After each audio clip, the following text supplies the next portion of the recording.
Бул биздин Баткендин сыймыгы болгон Айгүл гүлү. Айгүл гүлү Баткен облусунун Карабулак айылында гана өсөт. Темирлан Калдаров Карабулак айылынын тургуну. Айгүл гүлүн эс тарткандан бери эле билет. Анткени анын атасы, чоң атасы мындан 30-35 жыл мурда эле гүлдүн тамырын алып келип короосуна өстүрө башташкан. Бул гүлдү менин менин атамдын бир туугандары алып келип, тамырын алып келип тигип көбөйткөн. Азыр бул гүлгө суу куюунун кереги жок. Өзү алып келип тиксең, көктөтсөң, эметилет. Өз убагы менен гүлдөп, өз убагы менен уругун таштап көбөйө берет. Жыл сайын апрелдин 15-инде гүл майрамы болот. Ошол 10-15-ине чейин кызыл болуп, гүл тегиз гүлдөчү. Быйыл жаз эрте келгендиктен эрте гүлдөдү. Каарманыбыздын айтымында гүлдүн өсүп жетилүүсү үчүн көп убакыт талап кылынат. Башка гүлдөр сыяктуу эле 1-2 жылда эле гүлдөбөйт.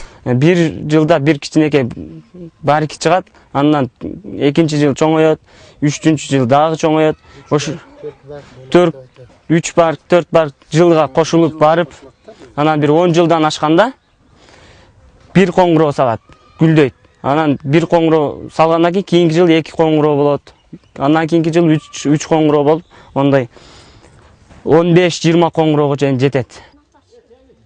Айыл тургундары бул үй бүлө менен сыймыктанышат. Анткени мындай көрүнүш гүлдү сактап калууда, элге жайылтууда, кийинки муунга калтырууда өтө маанилүү.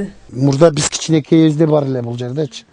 Бул азыр канча жыл болуп кетти? Мен азыр 50ке кирип калган болсом, бир 30 жыл, 35 жыл болду да ушу гүлдөргөчү. Ошентип азыр жылдан жылга уруктанып, ушинтип көбөйүп атат. Рахмат буларга да. Дайым көпчүлүктөр келип ушул жерде Айгүл тоого чыга албагандар ушул жерге келип эле гүлдөрдү көрүшүп, сыйынышып, сүрөткө түшүп кетишет.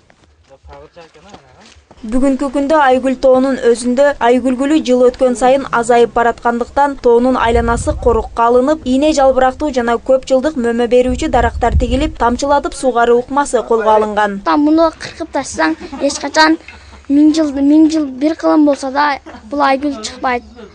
Буну уругудан эксе чыгат. Ошондой эле гүлдү көрүү үчүн келген конокторго да бир топ шарттар түзүлгөн. Ал эми учурда корукка кирүү акысыз, бирок жакынкы күндөрдө токтом кабыл алынып, кирүү акылуу жүргүзүлмөкчү. Шахрихан Мамажусупова, Адыл Орозалиев, Алтын бешик жаңылыктары.